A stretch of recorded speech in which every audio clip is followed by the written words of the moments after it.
My educational channel విద్యా ఉద్యోగ సమాచారానికి స్వాగతం.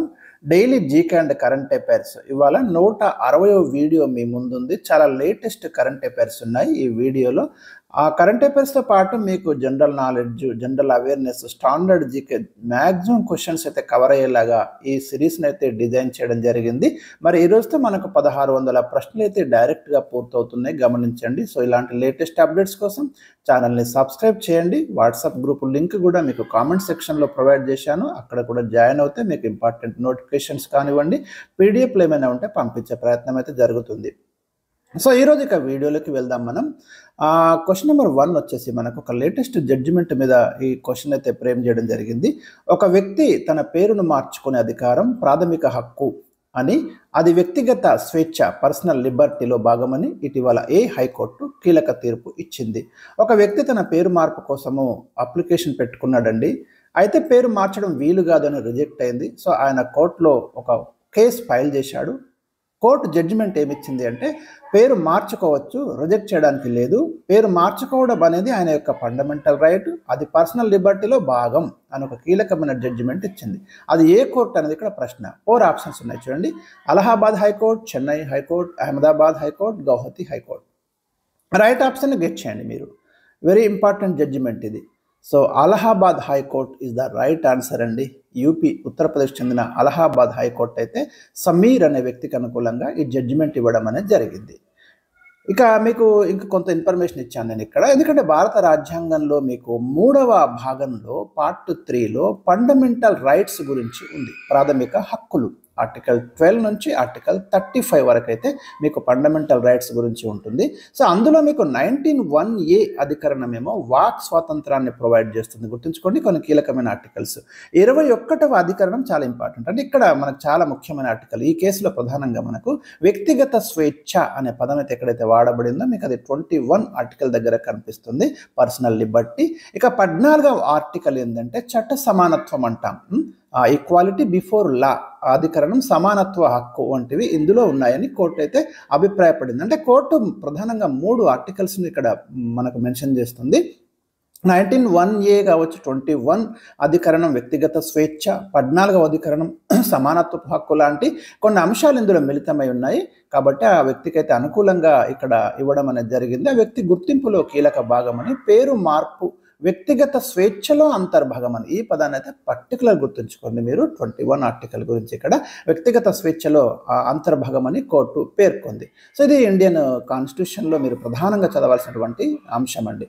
క్వశ్చన్ నెంబర్ 2 ఇక్కడ, ఐరోపా దేశాలు ప్రతిష్టాత్మకంగా చేపట్టిన యూరో డ్రోన్ ప్రాజెక్టు యొక్క ముఖ్య ఉద్దేశం ఏమిటి? లేటెస్ట్ సైన్స్ అండ్ టెక్నాలజీలో మీరు చదవాలి, ఇంటర్నేషనల్ స్థాయి వార్త. అందులో ప్రధానంగా ఇది మన ఇండియాతో లింక్ కూడా అయ్యింది కాబట్టి ఈ ప్రశ్న అయితే నేను పిక్ చేయడం జరిగింది ఇక్కడ. ఈ యూరో డ్రోన్ ప్రాజెక్ట్ యొక్క ఉద్దేశం ఏంటిది అంటే రిమోట్ ద్వారా నడిచే అత్యాధునిక విమాన వాహన వ్యవస్థల నిర్మాణం. అంటే పైలట్ రహిత, అంటే వ్యక్తి నడపకుండా కేవలం కింది నుండి మనం ఆపరేట్ చేస్తాం. ఇప్పుడు డ్రోన్స్ అన్ని అట్లాగే నడుస్తున్నాయి, కానీ ఇంకా అడ్వాన్స్డ్ టెక్నాలజీతో రాబోతున్నాయి. రిమోట్ ద్వారా నడిచే అత్యాధునిక విమాన వాహన వ్యవస్థల నిర్మాణాన్ని మనం యూరో డ్రోన్ ప్రాజెక్ట్ అని పిలుస్తున్నాము. ఈ కార్యక్రమంలో ఇండియాకు రీసెంట్గా అబ్జర్వేషన్ పరిశీలక దేశం హోదా లభించింది. ఇది ఇంపార్టెంట్ అండి. ఇక్కడ మనకైతే పరిశీలక హోదా లభించింది. జపాన్ తర్వాత యూరో డ్రోన్లో పరిశీలక దేశం హోదా పొందిన 2వ ఆసియా దేశం ఏది అంటే మన ఇండియా. గుర్తుంచుకోండి, దట్ ఈజ్ ఇంపార్టెంట్. ఇంకా మీకు ఈ కార్యక్రమాన్ని ఎవరు తీసుకుంటున్నారంటే organisation for joint armament cooperation అని 1996లో దీన్ని ఏర్పాటు చేయడం జరిగింది. ఈ సంస్థ ఈ యూరో డ్రోన్ కార్యక్రమ నిర్వహణ బాధ్యతలు అయితే చేపట్టింది. ప్రతి ఇన్ఫర్మేషన్ ఇక్కడ ఇచ్చాను. ఈ క్వశ్చన్స్తో లింక్ అయినటువంటి మ్యాక్సిమం ఇన్ఫర్మేషన్ అయితే మీకు అందుతుంది. నేను కరెంట్ అఫైర్స్ ఏవి ఇచ్చినా కూడా గ్యారంటీగా దాని బ్యాక్గ్రౌండ్, దానికి రిలేటెడ్ ఏ క్వశ్చన్ రావచ్చో కూడా ఇస్తున్నాను.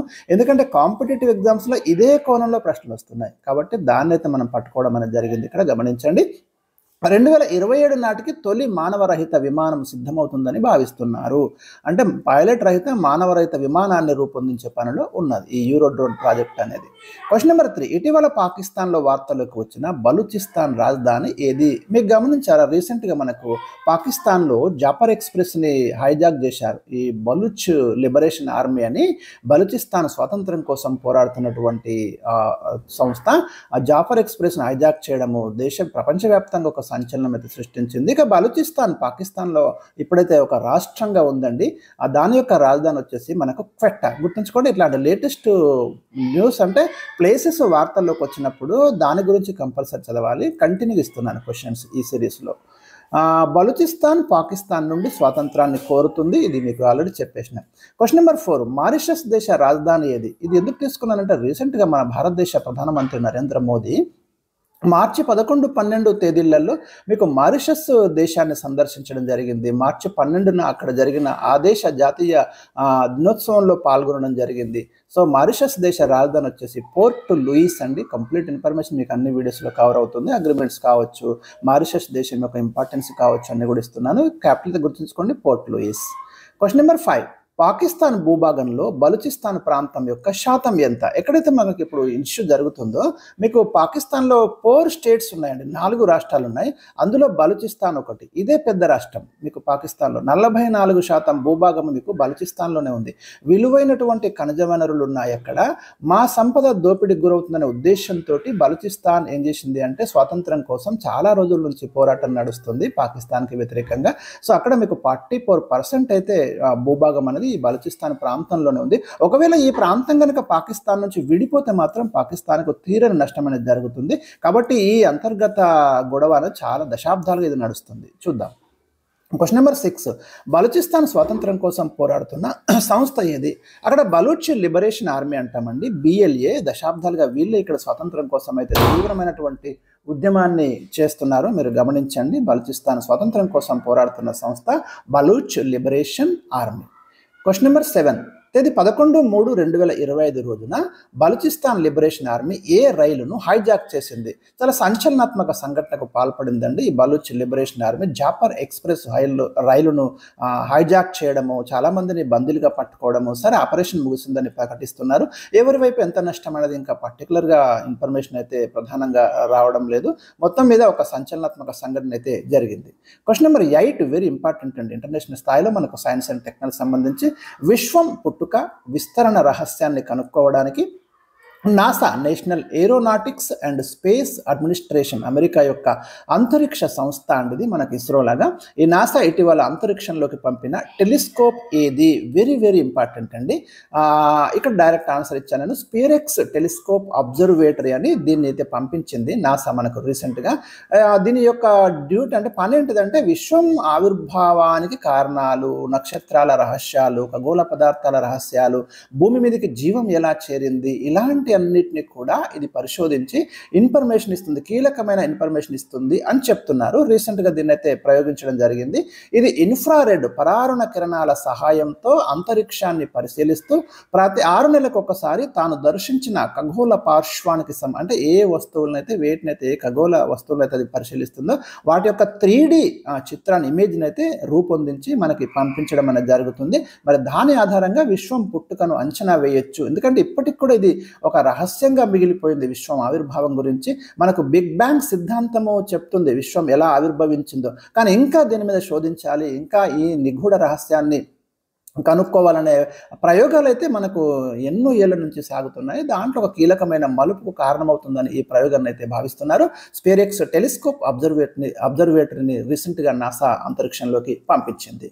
క్వశ్చన్ నెంబర్ 9, భారత ప్రధాని నరేంద్ర మోడీ 2025 మార్చి 12న ఏ దేశ జాతీయ దినోత్సవ కార్యక్రమంలో ముఖ్య అతిథిగా పాల్గొన్నారు? వెరీ ఇంపార్టెంట్ అండి. ఎందుకంటే మన దేశ ప్రధాని ఒక దేశానికి వెళ్ళి అక్కడ ఆ దేశం యొక్క జాతీయ దినోత్సవంలో పాల్గొన్న, నేషనల్ డే సెలబ్రేషన్స్లో పాల్గొనడం అనేది చాలా చాలా ముఖ్యమైన పాయింట్ అవుతుంది. కాబట్టి డెఫినెట్గా మనం రాసి పెట్టుకోవాలి.